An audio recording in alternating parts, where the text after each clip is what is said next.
I didn't expect it, but at least she had the decency to talk to me instead of stalling until I caught up with her. I really didn't know what to say.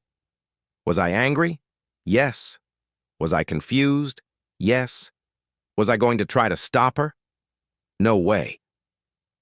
George, I'm not being unreasonable. If you feel you need to, get a lawyer. All I'm asking is that you continue to pay for the children's college education. Other than that, I don't want anything except my clothes and jewelry.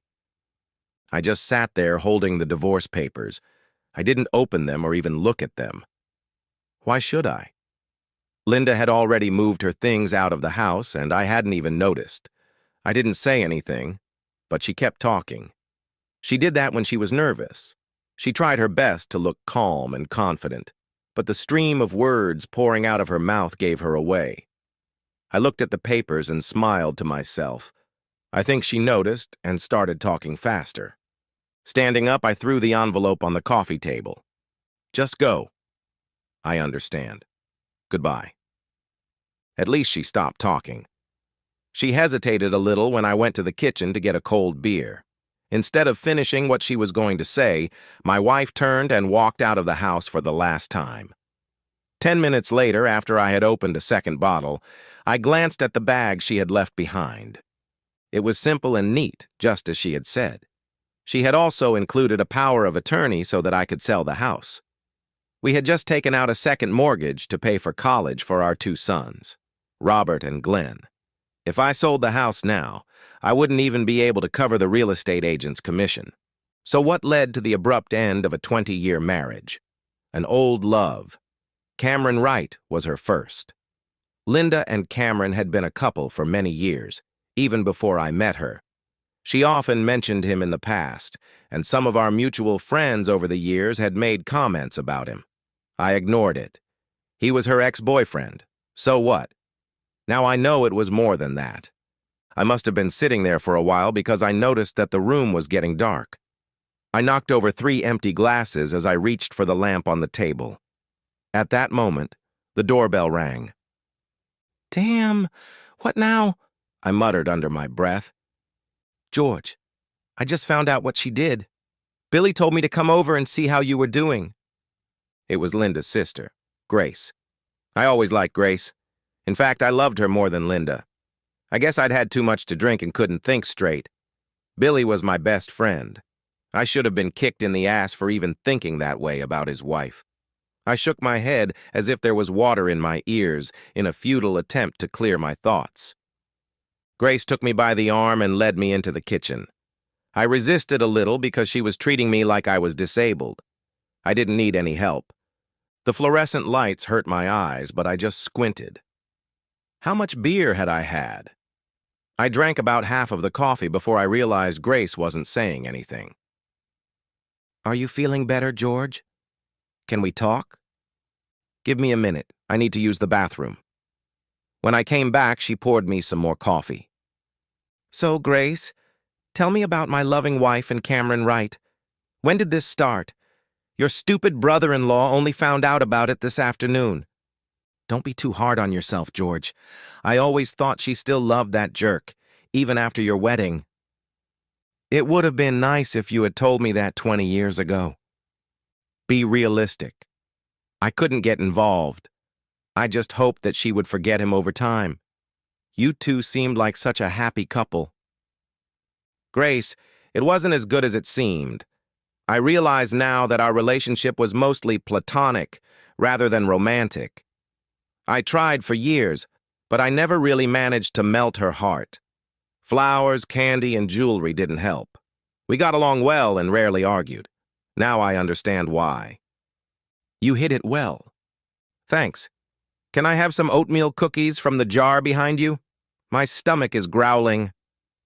"So tell me, sister-in-law, what made my wife leave me?" "I don't know if you remember, but Cameron dropped out of school and joined the Air Force. Right after that, you and Linda started dating. Cameron was Linda's first girlfriend, if you know what I mean." I nodded and shrugged at the same time.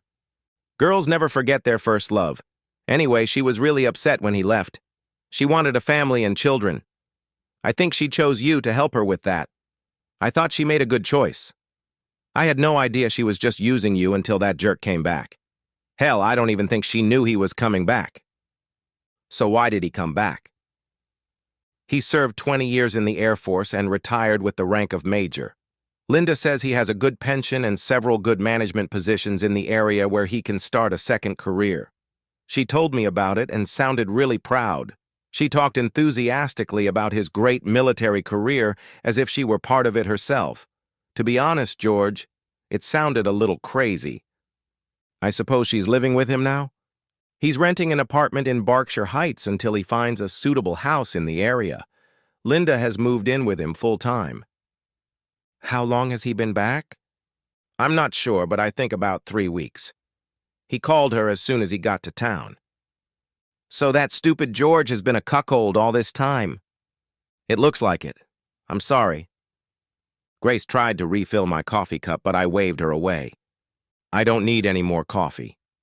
All I want right now is to take a shower and get some sleep. Thanks for stopping by, Grace. Lock up when you leave.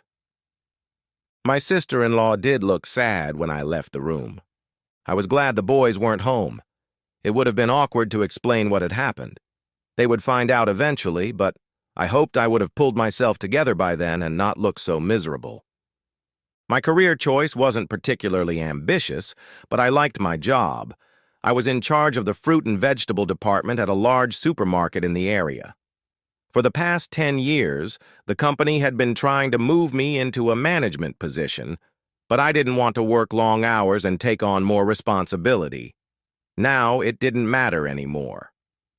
The next morning, I called my district manager and told him I was ready for a promotion.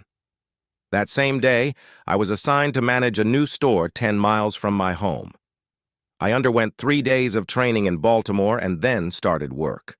In my spare time, I told the boys about the divorce, put the house up for sale, and transferred all my credit cards and bank accounts. Linda's car was in her name, but the insurance was in my name. I emphasized the word was. Getting the new store up and running took up a lot of my time. I didn't mind because it took my mind off my personal problems. The company was pretty well organized, so most of the challenges I faced were easily resolved. During the first 2 weeks, we had several professional store opening specialists working with us. That was a big help. They trained most of the new store employees. Half of them were experienced workers who had been transferred from other stores in the area.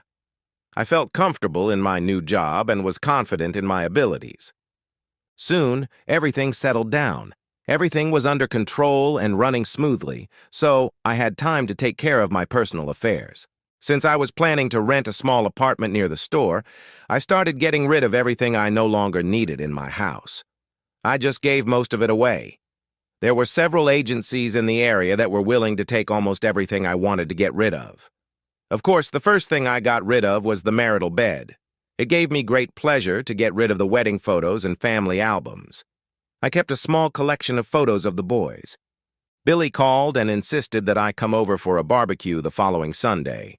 He promised that Linda wouldn't be there.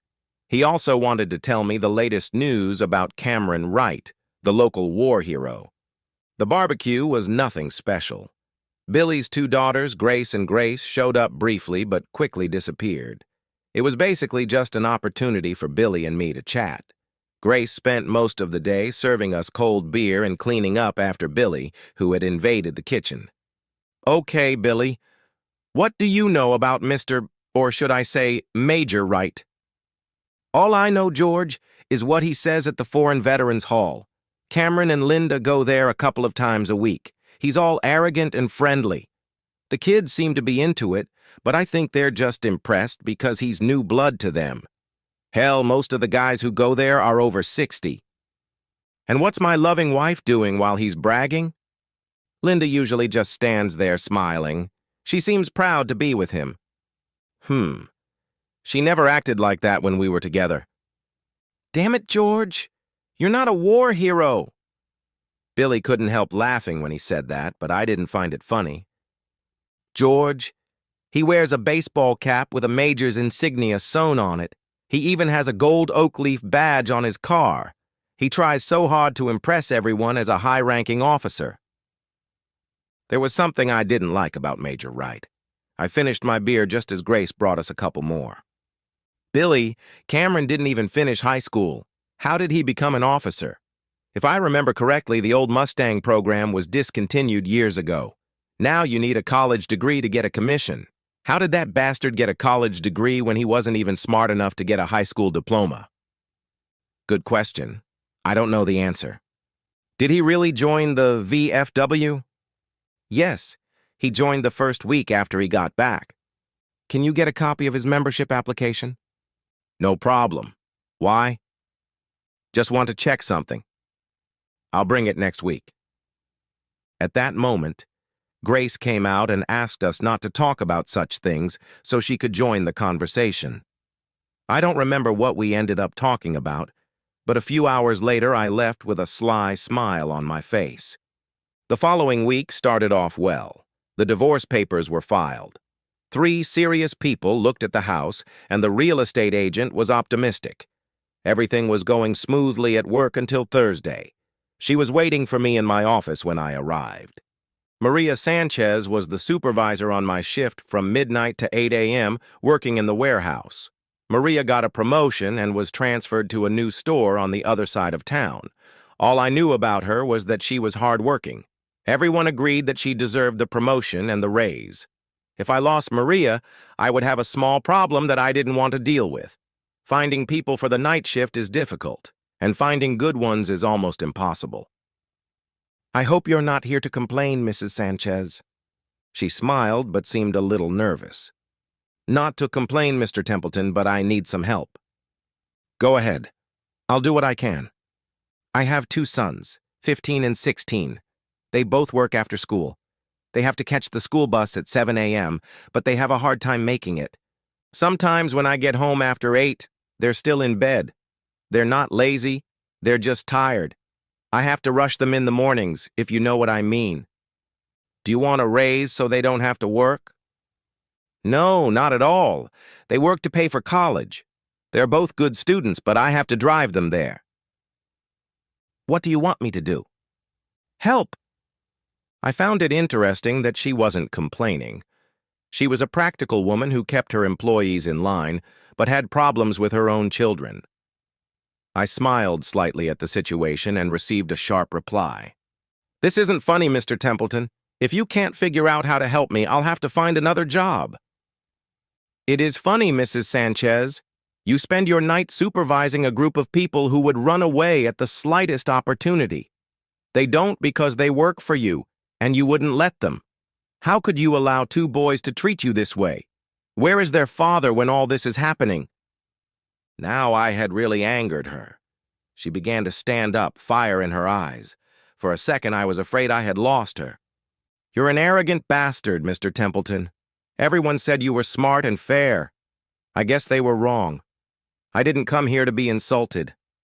Calm down and sit down. I have a possible solution. She sat down again, but she didn't look too happy. I'll change your shift. You'll start at 11. That will give you time to prepare the inventory for the night shift that comes in at 12. You'll work until 6. When the first of the day shift supervisors arrives, he'll take over for you at the end of your shift. You'll be able to get home in time to get the boys to school and maybe even make them breakfast. Everything's fine except for one small problem. I need at least 38 hours of work to keep my health insurance. I can't afford to lose my insurance. She was right, but I wasn't finished yet. Do you go to church, Mrs. Sanchez? Damn it, here you go again. You really know how to make a person angry. What the hell does my church attendance have to do with my job? You're very quick to anger, Mrs. Sanchez. I'd appreciate it if you'd calm down until I'm finished. And stop calling me Mrs. Sanchez. I'm not married. I'm sure you have some clever joke about that, too. I was starting to get annoyed with this woman. I sighed, leaned back in my chair, and immediately fell backward. For a moment, I just stared at the ceiling. I was surprised at how cheap the light fixtures looked. I heard her giggle as she looked over my desk. I was lying on my back like a little frog, and she was quietly laughing at me. She covered her mouth with her hand to hide her smile. I'm sorry, I was embarrassed by my clumsiness, and she was amused by it. It was hard for me to collect my thoughts as I tidied myself up. If I can't call you Mrs. Sanchez, what should I call you? Maria. Just Maria. Maria. I have two bosses, both Southern Baptists. Neither of them works on Sunday mornings, so I have to work. I want you to work from 6 to 12 on Sundays. That way you'll get extra hours, but that's not important. It's important to me. You pay extra for family health insurance, is that right? Yes. For $80 a month, the insurance covers my two sons. Maria, I'll put you on salary. That means your sons will automatically be covered by your insurance. It also means you'll get a small raise. And it also means I won't be eligible for overtime. Is that right? Yes. She was silent for a few seconds. She was a striking woman. Her hair was dark, but not quite black. Her eyes were coal black. She didn't have an ounce of excess weight on her. In fact, she looked a little emaciated. I tried to determine what kind of figure was hidden under her work clothes when she replied. Okay, I'll do it, but I don't know anything about being a daytime supervisor. I've never worked with customers. Don't worry about it. I'll work with you for your first 4 shifts. You can't mess it up. That's how my relationship with Maria Sanchez began. It was tense, to say the least, and at that point I couldn't imagine it turning into anything serious. I thought she would stay for 6 hours on Sunday morning, but we ended up working late into the evening. She insisted on learning everything she would be responsible for. I had nothing else to do, and I enjoyed her company. There was a small article in the Sunday paper about a fundraiser at the local American Legion. Major Cameron Wright was pictured in full uniform next to my beloved wife. I can honestly say that I had never seen her look so proud as she did in that photo. You would have thought she had earned those damn medals herself. I didn't get back to Billy until Monday evening. Grace called me at work and insisted that I come over for spaghetti. How could I refuse? Billy had a copy of Cameron's VFW application and a copy of his discharge papers. I told him about the photo in the Sunday paper, and he promised to get me the forms from the American Legion. Grace overheard at the beauty salon that Cameron had applied for membership in the Liberty Keys Country Club. Linda and I had tried to join once, but we weren't accepted. I didn't care, but Linda was devastated. Grace said that Cameron's application had apparently already been approved. The week passed sluggishly. I had already found a small apartment and usually went there right after work and drank at least 3 beers, sometimes more. The rent included basic cable TV, so I wasn't bored. Next week, I was supposed to get DSL internet. The week ended on a high note when I found an invitation to dinner with Maria and her 2 sons on my desk. I already knew her address and phone number, but she gave them to me anyway. It was awkward and could easily be interpreted as a violation of company policy regarding friendly relationships between employees. Just in case, I called my boss in Baltimore and explained the situation to him.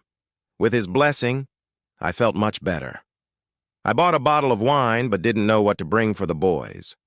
I was a little nervous before meeting Maria's sons, but when they found out that I had 2 sons who were already in college, the evening went much better.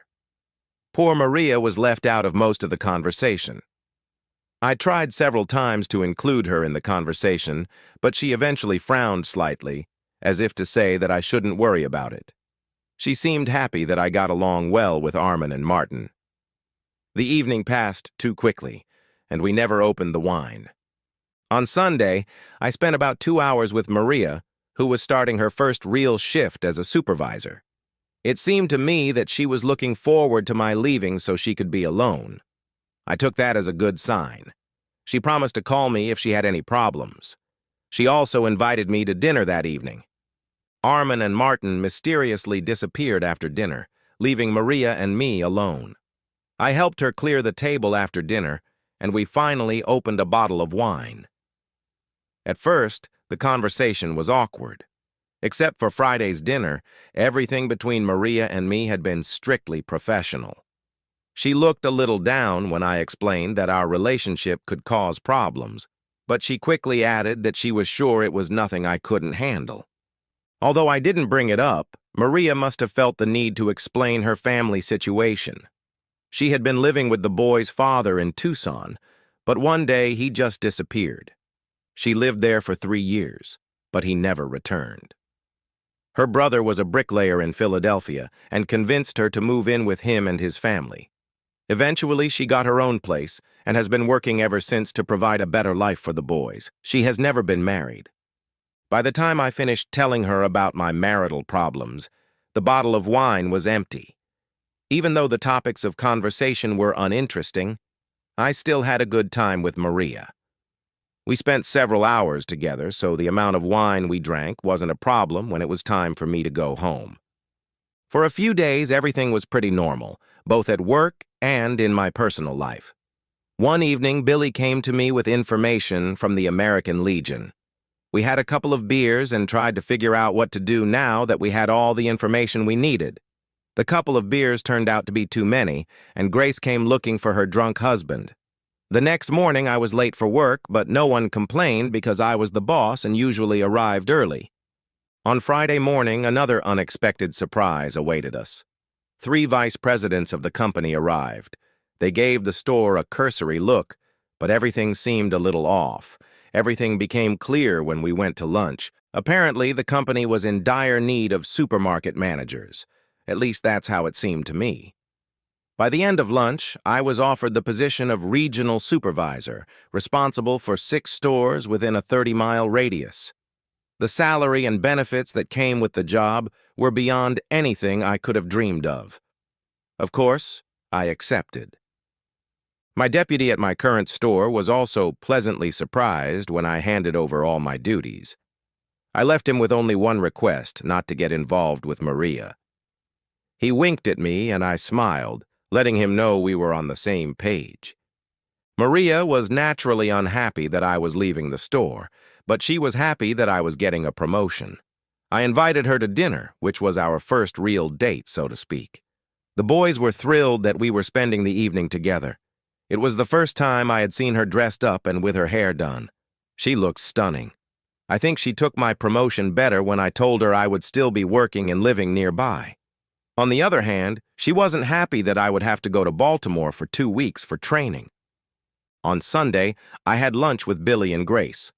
We celebrated my good fortune and I tried not to drink. I planned to drive to Maryland that evening so I would be fresh for the first day of training. Billy wanted to know what I was going to do about Cameron and Linda. I told him we would have to put that off until I finished and got settled in my new job. Maria and I talked on the phone every day, sometimes twice a day. I felt like a teenager. She asked me about my training, and I made her tell me what was new with her. I always asked her about boys. She seemed to like that I was interested in them. My new job came with a lot of responsibilities I hadn't expected. It was important to participate in the community. I was expected to join as many community and social organizations as possible, including the local country club. I smiled when I was told that my position at the company would guarantee me acceptance almost anywhere I applied. Life was good. On my first weekend home, I saw Maria twice. I got my first kiss, but I felt a little awkward because I was technically still married. She asked why I was so unsure when I kissed her and laughed a little at my explanation. She teased me a little, and I think she enjoyed it. I certainly did. The company had rented a small office in one of the local business centers and had it fully equipped, including a secretary. They had done this before, and it showed. I was ready to start work on my first day. Among other things, my application for full membership at Liberty Keys Country Club was on my desk. All I had to do was sign it and pick up my club card. I decided that would be my first order of business. I was wearing a new suit and driving a new company car. Everything was perfect until I saw Linda when I entered the club lobby. She was standing with several other ladies wearing a cute tennis outfit. I didn't even know she played tennis. Suddenly, the pain and humiliation of what she had done to me came flooding back. I lost all my self-confidence and self-assurance just by seeing her. Trying not to attract attention, I attempted to walk past the group. Everything was going well until I heard one of the ladies say, "Isn't that your husband coming in?" I didn't turn around.